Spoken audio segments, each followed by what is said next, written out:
Hey, what's up, family? Got a good one for you today, a good educational one on health. So we're going to be dealing with today, although you see the human body, we're going to be dealing with the hand and the hand specifically. But before I get into the hand, let me just ask any and all y'all just a simple question. The human body, male or female, how many bones are in the actual human body? Some of us know this, some of us don't. But here to educate the ones that don't. Did you know there's 206 bones? 206 bones in the human body.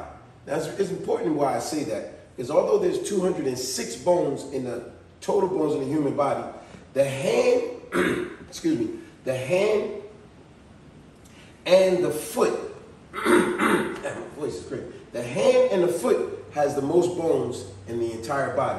The hand having the most bones than any other part of the body. The hand has a total of 27 bones in it, whereas the foot follows right behind it with one less, having 26. But today, we're just going to do the hand. We do tomorrow the foot. So the reason I want to do the hand is because just how important that hand is to everyday life for people. Rather it's in the past, some type of injury happened to you with your hand, just how important that hand is. Past what has happened to you, how you're dealing with your hands, everyday life, in the future, especially for a lot of fighters, you know what I'm saying? A lot of fighters that use their hand. Because a lot of us love to sit on that couch in the safety of our home and pass judgment on a lot of these sports, saying, oh, they faking the injury, oh, they could keep fighting, or they could keep playing ball, or whatever. But look, sometimes, remember, how many bones did we say is in the hand? 27. You have what's called your phalanges, another word, fingers. Your fingers, your metacarpal would be that part, and then right by your wrist would be just your carpal bones. Altogether, there's 27 bones. Now, the reason I'm saying this is because you just need to know just how important that hand is. And a lot of people, watch this. Before we even get into fighting, because a lot of, like I said, fighters use their hands. But before we even get into fighting, let's talk about everyday people like you, right? What is the most common injury for everyday people like you? You know what I'm talking about. How about a simple walk, right? And when the average person take a simple fall, what's the common thing they do? When they take a simple fall, they brace their hand, they brace their body with their hands, right? If you take a fall, it is a natural reflex that you put your hands out, right? But a lot of times, unfortunately, some people do that and you might break one little bone, one tiny little bone in that hand. And when you do so, it could be right here near the wrist, which is called the carpal bones, right? If you break one little bone in there, that's called a fracture. And what is a fracture? A fracture is partial, meaning a part, partial or complete break in the bone. So a lot of times, that's why I say, that's everyday people. All right, let's give you another common injury. Let's say someone live in an area where it's cold, they get iced. We've seen this all the time. We even laugh at this, right? Hee hee ha ha, it's funny to see people walk down the steps and they slip backwards, and what happens? Same thing. They slip and they reflex is to put your hand down, to brace yourself, right?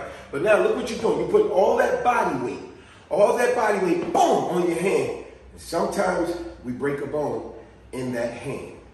And when you do that, it changes everything up. Sometimes just to lift your hand, it hurts. You know, just to do everyday things, it hurts, right? So now, with that being said, look at the everyday people, they get what's called carpal tunnel. How many times have you heard that? People that's on the computer all day long, right? They get what's called carpal tunnel. What did I say that bone is called? Metacarpal, and then the carpal bone, which is near the wrist. That's why it's called carpal tunnel.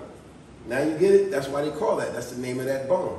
But anyway, another reason I wanted to do this about the hand is to explain for a lot of fighters. See, like I said, a lot of us, we love to pass judgment on that boxer, that MMA, PFL, UFC fighter, right? They go, oh man, this guy, man, he acting like he hurt. Listen, what I tell you, he got 27 bones in his hand. How many times we seen a fighter, right? Going at it, right? Going at it, right? And then all of a sudden you'll see him like, yo, I think I broke my finger. I broke my hand. I broke my whatever, broke a bone in my hand. It's hard for them to continue, but it's easy for you to sit in the safety of your home on your couch and say that that fighter is fighting. Or I give you another way to look at it. How many times one of our favorite fighters had a fight coming up, and a week or two before the fight, they say they broke a bone in their hand and they can't fight. They got to postpone the fight. And we say, oh man, that's nonsense, man. He just didn't want to fight. No, he broke a bone in the hand. If he broke a bone in the hand, it doesn't matter if you broke one of your phalanges, one of your metacarpals, one of your carpal bones. It doesn't matter. There's 27 bones in the hand.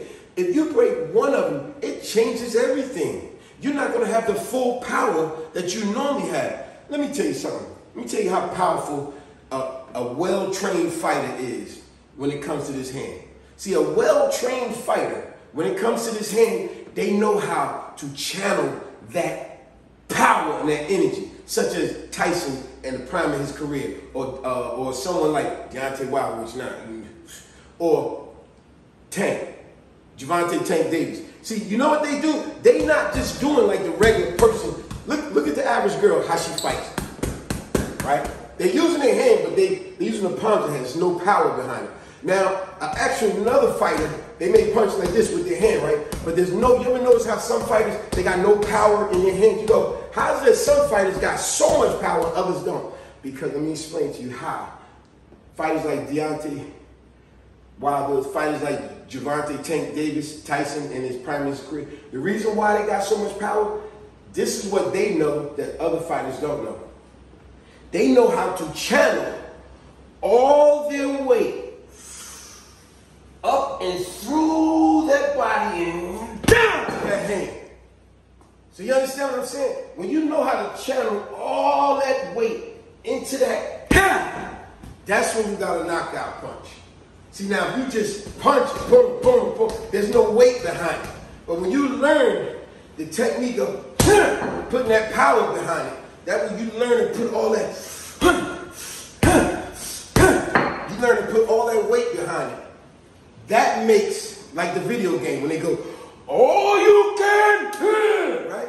See, that's the video game. It's saying put all your weight and everything behind that hand. And that's how fighters like that have a knockout, powerful punch. They know how to channel it all through and up through that arm and down through there and so now, knowing that, now you have a little bit more understanding when I say, if you break one of those bones in there, it lessens that power that you have. That's why a fighter would say, I gotta postpone because I need time to heal. I can't just go in there, y'all expecting me to give him my all when I got 2 or 3 broken bones in my hand. Because I slipped down my steps and I braced myself. Remember, everyday people, we see, you've done it yourself. I've done it. I've done slipped there. Man, I broke my hand. And you get that numbness. See, what you may have done is simply had a sprain. Hopefully that's all it is. A temporary sprain and it's done. But if it's not a temporary sprain, you might have a fracture. Remember, word of the day is fracture. What does fracture mean? You look it up. Partial or complete break in the bone. So if you got a fracture, you definitely need to get that checked out. You may need a cast or some type of brace on it. You might even need surgery. But one thing's for certain, as we said before, how many bones are in the hand? 27. How many bones in the foot? 26. How many bones in the complete body? 206. Now, let me give you another way to look at the hand, how vital this is. This is everyday life. You use this to open a door. You use this to do sports. You use this to shake someone's hand. You use this to lift up your baby, this and that. This hand is that important. So when you break a fracture, a bone in it, it makes it that much harder to do it. You use this hand, yes, to wipe your butt. So now, when you got a fracture, it's a little bit harder to do those things because you broke maybe 1 or 2, 3, whatever bones in it, right? Let me give you another sport. What is the most popular sport nowadays, right? Another up-and-coming one. S, like snake. SF, fight. SF, slap fight. Y'all seen that? This is the new thing, right? Where you got 2 contenders. One stand here, the other one stand here. And this one, he can't move. He can't move while this one go 1, 2, With his bare hand, this is what the fighter is doing. With the bare hand, he got to sit there and all hand. Now, what do you think?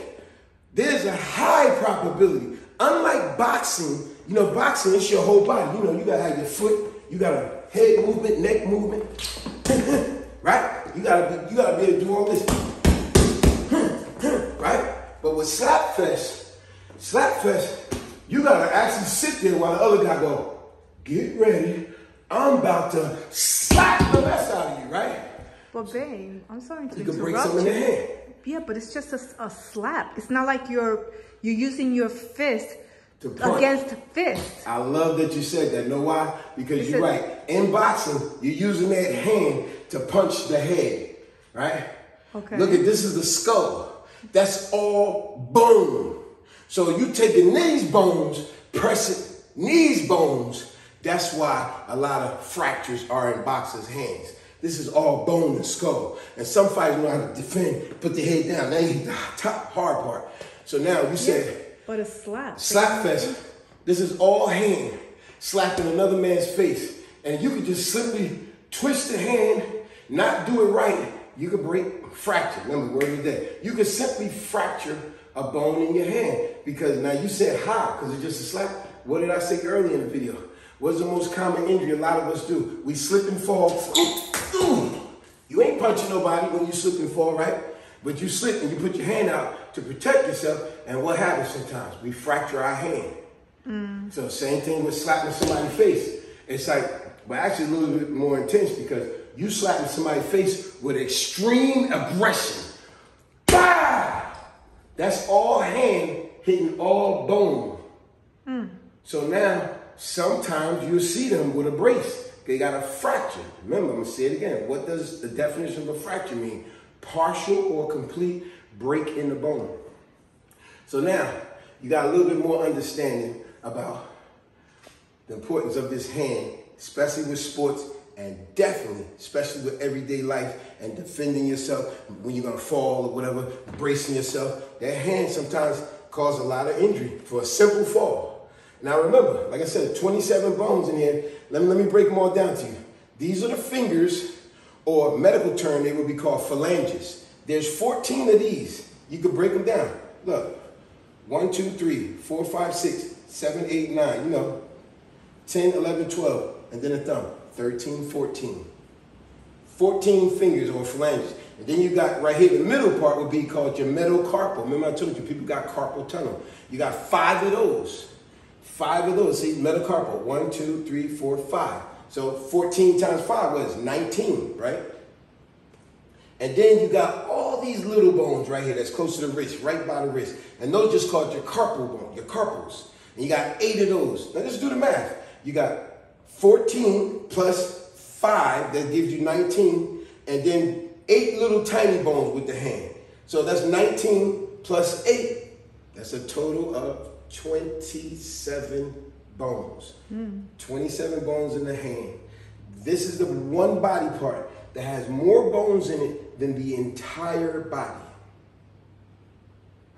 I'll tell you what, you was going to say something? Well, it's pretty interesting how you actually put it, and this is very interesting what you're saying, because we take care of supposedly our body, but we don't even know what situation can happen. What if everyday life? So simple, yeah. Simple slip and fall. Oh, yeah.